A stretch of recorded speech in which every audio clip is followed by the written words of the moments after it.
Dive in, please be advised. Viewer discretion is strongly recommended. What follows is meant for educational and entertainment purposes only. This is not a rumor. It's not gossip. It's the actual federal courtroom testimony from the ongoing trial of Sean Diddy Combs, documented word for word by Inner City Press. And in a twist that's shaking the industry to its core, Wendy Williams, the undisputed queen of daytime controversy, has taken the witness stand.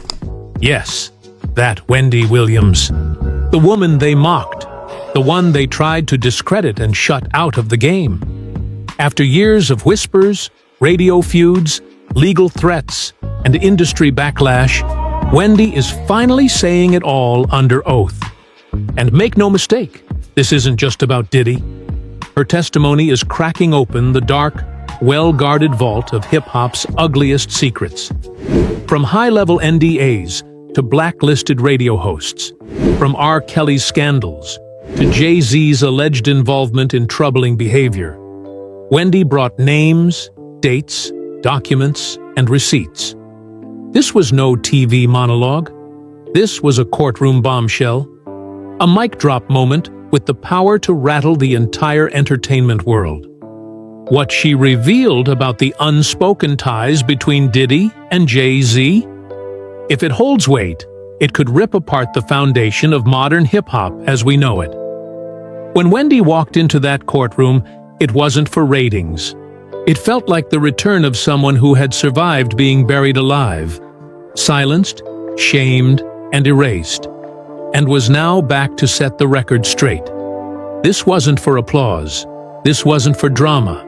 It was about long overdue truth. Because for decades, she warned us. On her radio show, on TV, in interviews, only to be met with lawsuits, sabotage, and mockery. Now, those very warnings have become part of a federal investigation. She sat before the jury with composure, adjusted her microphone slowly, and delivered her first punch with quiet intensity. I was never messy. I was never bitter. I was never lying. I was early. From there, Wendy didn't hold back. She explained how she tried to sound the alarm on Diddy's behavior, not to destroy him, but to wake people up. Her testimony centered on the intimidation, the hush-hush culture, and the sabotage she faced just for speaking his name. She laid out printouts of old transcripts, emails, and timelines that supported her claims, reaching all the way back to the early 2000s. He was protected, she said plainly. Everybody knew it. Say something about Puff, and within an hour, your phone would ring. She recounted warnings from radio execs, pulled ad deals, and veiled threats. You're doing too much, Wendy. You're going to get hurt, Wendy. Then came one of the most chilling stories, how she was physically confronted outside her building by members of Total, a girl group allegedly sent by Diddy after she called them broke on air. That wasn't a coincidence, she said. That was coordination. Wendy painted a picture of her career as a battlefield, every expose followed by a fallout, a lost sponsor, a canceled deal, a project pulled off the table. Still, she never quit. You can blackball me, you can threaten me, but you can't erase me. And now I'm under oath. So I hope they're listening, because I'm not stopping until the truth is loud enough to shut their machine down. Then came the moment that changed the temperature in the room. When asked about Diddy's circle, Wendy redirected attention to someone she'd long raised red flags about. Jay-Z. Her voice sharpened. Her words hit hard. You can't talk about what Diddy did without talking about who stood beside him, she said. Smiling, co-signing, benefiting. That includes Jay-Z. She locked eyes with the jury and leaned in. Y'all remember Foxy Brown? She was 15. Jay-Z was 27. And he was everywhere with her. She didn't stop there. Wendy pulled out Foxy's early lyrics Jay-Z reportedly wrote, and read them aloud. Ain't no nump like the one I got. No one can, me better. Gasps echoed in the courtroom. Wendy's question followed quickly. Why was a grown man writing lyrics like that for a child? She went on to describe behind-the-scenes stories that only an insider would know. Jay-Z allegedly picking Foxy up from high school, showering her with luxury gifts, and covering her salon visits. It wasn't about a music deal, she insisted. This wasn't a label signing. This was grooming. For years, Wendy Williams was treated like a loudmouth, messy, dramatic, too much. But now, in front of a jury, she's no longer just talking, she's testifying. And as an entertainment expert watching this unfold, I can say this. If even half of what Wendy's alleging holds up, this trial won't just damage careers, it could change the power structure of the industry itself. Buckle up. The Queen of Hot Topics just turned the courtroom into her ultimate stage. And this time, everyone is finally listening. Then Wendy Williams dropped a revelation that took the room to a darker, more disturbing place. One that had only existed as whispers in industry circles. She spoke about an alleged tape that had been talked about for years, involving Jay-Z, Foxy Brown, and Jamie Foxx. According to Wendy, this wasn't just gossip. It was a real rumor with a suspicious vanishing act. You never heard about it again, she said. Why? Because, as she explained, Foxy's home was mysteriously broken into, and that tape, gone. The implication was chilling. Wendy let that sink in for the courtroom. Coincidence?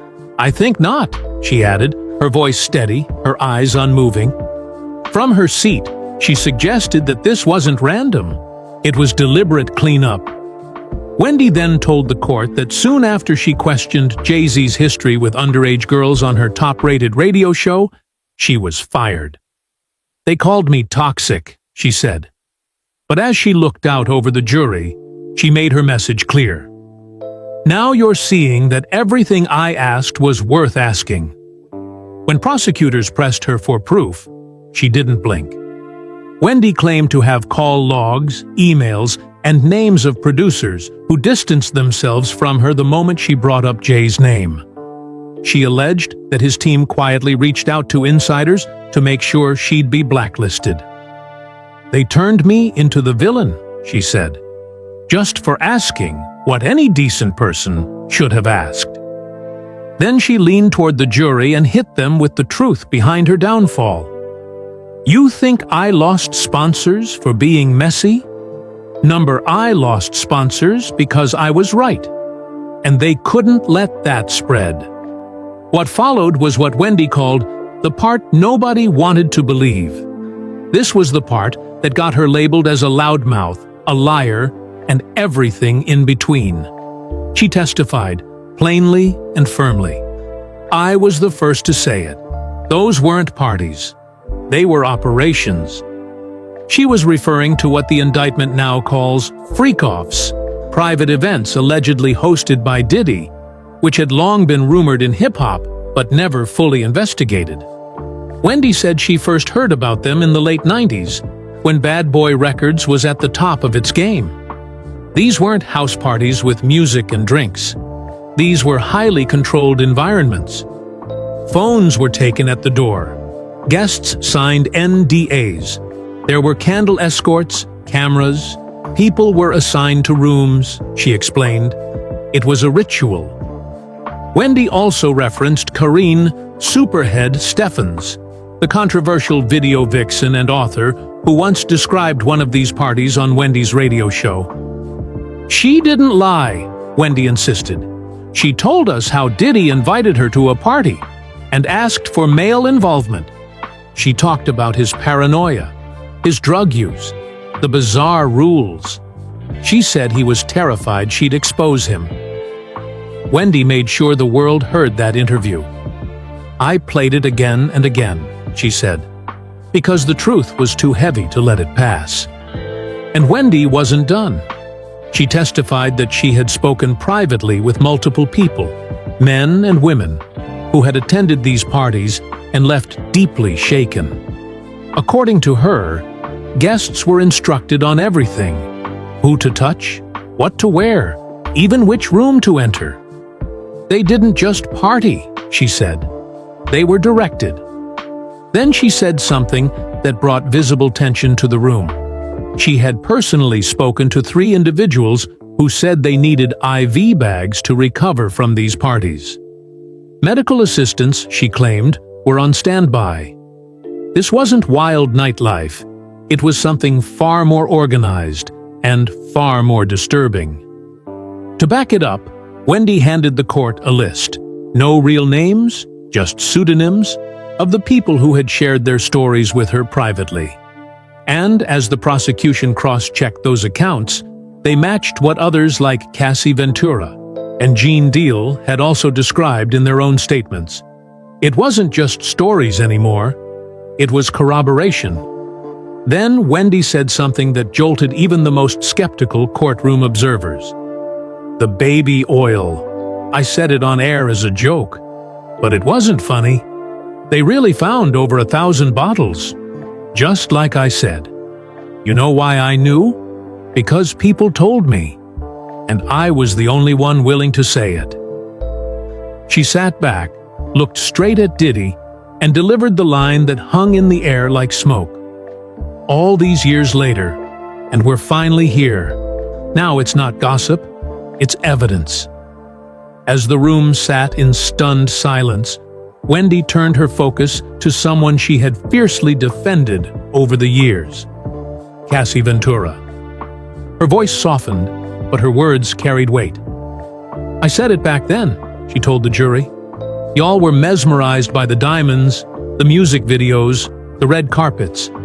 But I saw a scared girl. I saw imbalance. And I said it on the air. Something about that relationship was off.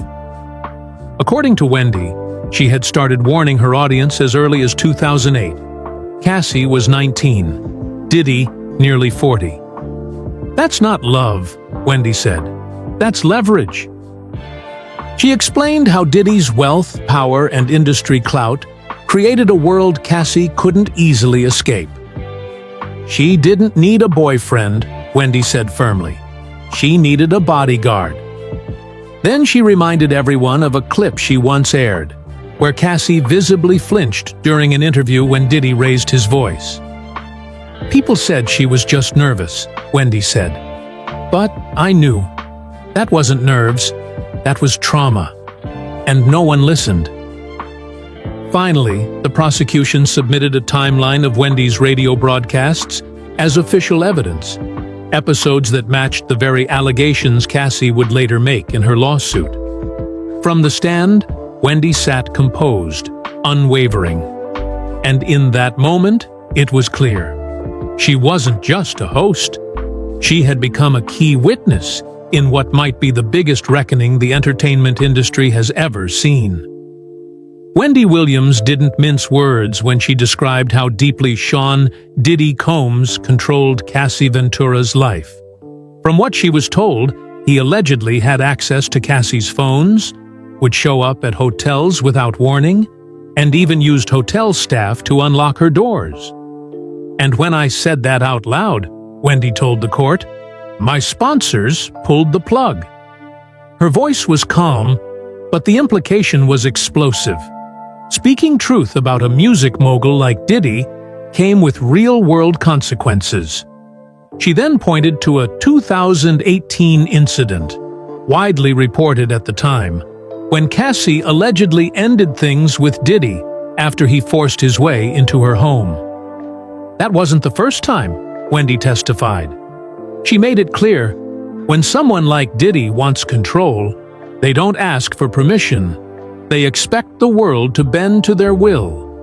With the precision of someone who's spent decades observing celebrity behavior, Wendy explained how men with power in the industry groom, isolate, and control. She said Diddy didn't just love Cassie, he owned her. And once she broke free, she became a threat.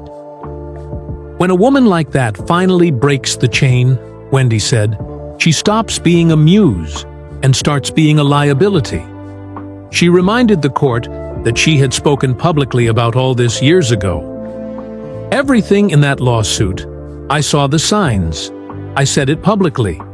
And now she's finally being heard. But at what cost? As she adjusted the mic in front of her, Wendy's voice slowed, but it didn't shake. You don't get to talk about men like Diddy and walk away clean, she said. I knew that. I just didn't realize how far it would go. Until it did. Wendy then testified about the fallout that followed her early commentary. She recalled that back in 2004, at the height of her radio success, she got a message from a label executive warning her, "Stop talking about Puff, or else." She didn't back down. But the following week, she was removed from her afternoon time slot. They didn't even pretend it wasn't about him, she said. It was punishment. According to Wendy, Diddy made targeted calls to industry leaders, radio execs, promoters, and label heads, urging them to cut ties with her. One program director didn't sugarcoat it. He told her flat out, "You went too far. You poked the wrong bear." She shared a story that still haunted her. When the girl group Total confronted her outside her studio after she called them washed up on air. Wendy said the incident wasn't random. They were sent, she told the court. Her description was vivid. Fans crowding the station's glass lobby, her boyfriend waiting outside in a car, her intern panicking. That wasn't just a confrontation, she said. It was a message. We can get to you. From there, things only got worse. Wendy said she was blacklisted, disinvited from black entertainment television events, denied media passes, dropped by sponsors. It was all coordinated, she explained. Diddy didn't just want to silence me, he wanted to erase me. To prove her point, Wendy produced emails from PR firms that had once worked with Bad Boy, each one cutting ties with her show. One email read, "Per client instruction, we will no longer be booking talent on Wendy Williams' show." She pointed at the document. That client? Sean Combs. She looked straight at the jury and said, "I wasn't the first to be blackballed, but I was one of the few who stayed loud about it." In a world where silence is currency, Wendy chose noise and paid the price. Then she went deeper. She recalled a time when her truth-telling nearly destroyed her. "We come from a very homosexual era of hip-hop," she said, quoting her own controversial statement from years ago. That wasn't shade, that was truth. And for saying it, I was burned at the stake. Wendy explained how, in the early 2000s, there was an unspoken rule in the industry. Some stars were off-limits, and anyone who broke that code was dealt with. She remembered working with Charlemagne the God, even then aware of the lines you didn't cross. "But I crossed them anyway," she said. Wendy pointed to her 2004 book, The Wendy Williams Experience, filled with coded references and subtle warnings about Diddy, Jay-Z, and the nightlife nobody dared talk about on record. People called it gossip, she said. But now, the government calls it evidence. She also brought up a 2009 interview she did with former Bad Boy artist Mark Curry, who had just written Dancing with the Devil. In it, Curry called Diddy the shadow that ruins people. Wendy agreed, but soon after, the interview mysteriously vanished from the radio station archives. Every time she tried to spotlight someone who challenged the industry's power players, whether it was Superhead, Gene Deal, or Jaguar Wright, she faced backlash, from email threats to FCC complaints. "They tried to shut me down from every angle," she said. Then she revealed something that caught the court's full attention. There was a list. Not written down, but everyone in the business knew it. A list of people you couldn't talk about. And when I broke that rule, I paid. With those words, Wendy Williams made one thing clear. She wasn't just a media personality stirring up headlines.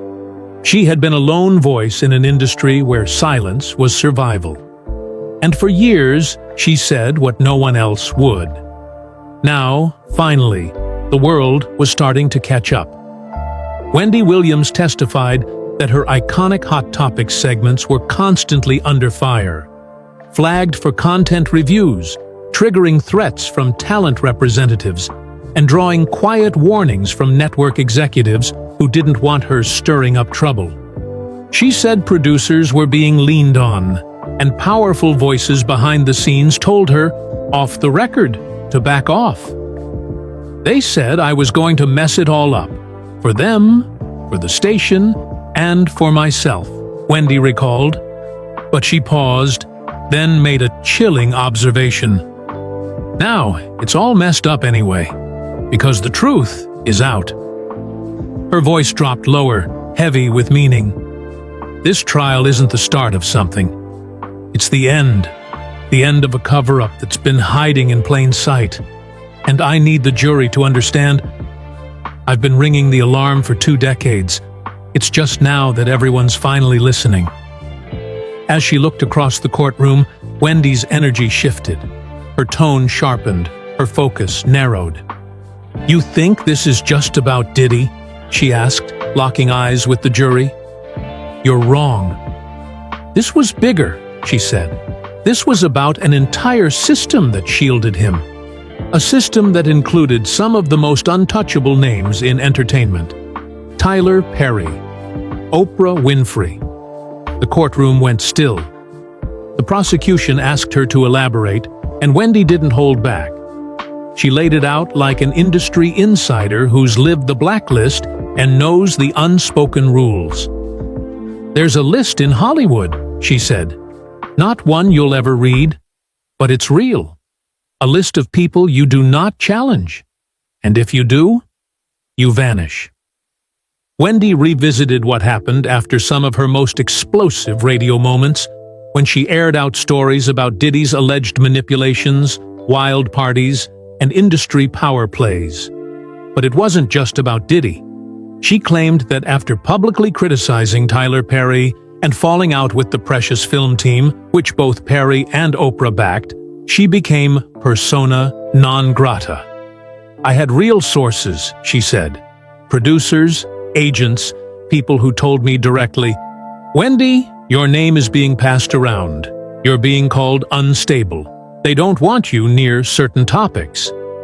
She said invitations to events disappeared overnight. "One exec even told me, 'Oprah's team doesn't want you around her anymore.'" That's power, she emphasized. And that kind of influence, she claimed, was used to protect Diddy, not to protect the women speaking out. Then Wendy shared a deeply personal betrayal. She told the court she once opened up to Oprah in private about being a survivor of abuse. Oprah had told her she respected her story and would never exploit it. But not long after, Wendy said, she watched her own abuser being interviewed on Oprah's show, while Wendy herself was being blackballed across the industry. "That wasn't just betrayal," she said. "That was retaliation." The jury sat frozen as Wendy peeled back the layers of celebrity media and how influence is wielded not just with fame, but with silence. They smiled with him, took photos, backed him in public, while people like me, the ones who dared to speak up, were left to be crushed. She said the motivation was simple: business. They needed him for deals, for influence, for silence. Wendy then dropped a bombshell. She revealed an email that had been mistakenly forwarded to her from a PR firm managing damage control for both Tyler Perry's studio and a brand linked to Bad Boy. The subject line was short, but damning. Managing Optics, Wendy/Puff/Tyler. Wendy held nothing back. That told me everything I needed to know, she said. "This isn't about a few celebrities. It's a machine that thrives on silence and punishes anyone who pulls back the curtain." Her words hit with force, and the courtroom grew increasingly tense as she spoke. Then came what prosecutors would later call a defining moment in her testimony. Wendy reached into her bag and pulled out a thick file folder. She tapped the cover. "This," she said, "is a collection of NDAS, email threads, and internal memos that were never meant to be seen." She clarified these documents weren't hacked. They were shared with her by former insiders who had since walked away from the industry. They were tired, she said, tired of watching women disappear, tired of seeing the truth get brushed off as gossip. She began reading aloud. The first document was a non-disclosure agreement from 2007. The name blacked out, the language unmistakably chilling. Subject agrees not to disclose any private gatherings, recordings, or interactions with Sean Combs, his guests, or associates. Violation may result in financial penalties and public retaliation. Wendy slammed it on the table. "Public retaliation," she repeated. "That's how deep this goes." Then came an internal email from a luxury hotel chain dated 2015, when Cassie was still involved with Diddy. "We have prepared the presidential suite with all requested amenities, including extra linens, candlelight lighting, and discretion measures. Mr. Combs's assistant will arrive for setup prior to guest entry." Wendy looked at the court and said, "You think this was just celebrity partying? This was a system. It was planned, paid for, executed, and wiped clean when it was done." Wendy Williams revealed during her testimony that she had seen concrete evidence of how power was used to control the story around Sean "Diddy" Combs. She produced emails showing payments made not just to publicists and talent managers, but even to bloggers, all hired to shape public opinion in Diddy's favor. One particular email stood out. It instructed a writer to completely avoid any mention of recent damaging rumors, and instead focus on publishing a glowing article about Diddy's charitable efforts. This wasn't just damage control, it was a full-blown narrative management campaign designed to keep uncomfortable truths out of the headlines. Then the courtroom was shown a photo, presented by the prosecutors, that spoke volumes on its own. It captured Diddy, Tyler Perry, and a well-known media consultant famous for handling crisis situations, all smiling together at a 2019 gala event. Wendy's voice carried the weight of the moment as she said, "They were smiling while women were being paid to keep quiet, and others were being destroyed simply for refusing to sign away their truth." It was a stark image of how the industry's elite stood united, protecting their own and silencing those who dared to speak out. Wendy went on to tell the court that she herself had been offered a non-disclosure agreement. The offer was clear. If she agreed to stop covering the stories she was digging into, she could have a lucrative syndicated TV deal. But Wendy refused. "I said no," she declared, "and I paid the price." Her decision cost her dearly, but she remained steadfast, refusing to be bought or silenced like so many others. The courtroom was hushed as Wendy concluded this part of her testimony with a powerful truth. The silence they bought cost others their freedom, their peace, their truth. And now, that silence is starting to unravel, one NDA at a time. This was not just a story about one man or one scandal. It was about a whole system built on secrecy, fear, and power, slowly beginning to collapse under the weight of its own lies. As Wendy moved into the final moments of her testimony, she maintained her composure. She didn't cry or falter. Instead, she sat with the burden of 20 years spent warning the world and being ignored. "You see Diddy on trial," she said calmly. "But what I see is something far bigger. This isn't just about what he did. It's about who allowed him to do it." She gestured toward the defense table, emphasizing the unseen forces behind the man in the spotlight. "You see one man," she continued, "but behind him is a towering legacy of silence. A fortress built on fear, NDAs, power plays, party invitations, and billion-dollar deals." Then, locking eyes with the jury, she delivered a final, unforgettable message. And every time someone tried to speak up, that tower crushed them. Her words painted a picture of an entertainment world that protected its own at any cost, even when it meant sacrificing truth and justice. Wendy reminded the courtroom that while Diddy faced charges, others, including Jay-Z, Tyler Perry, Oprah, the record labels, and their handlers, had quietly stood by for years. Many had witnessed the abuse firsthand. They shook his hand, took his money, and made sure anyone asking questions was pushed out the door, she said bluntly. The circle of silence was wide and powerful. She closed her testimony with the bold, raw voice that made her a media icon. "I was called bitter. I was called crazy. But I was right. And I'd rather be right in hell than silent in heaven." Turning to Diddy, who had shown little reaction, she said, "You thought I was gone. You thought your power was enough. But now you sit where the truth has finally caught up with you. And I hope it's loud." Before stepping down, Wendy faced the courtroom one last time. "This trial isn't the end," she declared. "It's just the beginning. The beginning of people finally naming names, the walls starting to crack, and one day, the entire tower coming down." With that, she left the room, leaving behind a message of reckoning and hope for a long overdue reckoning in entertainment's darkest corners.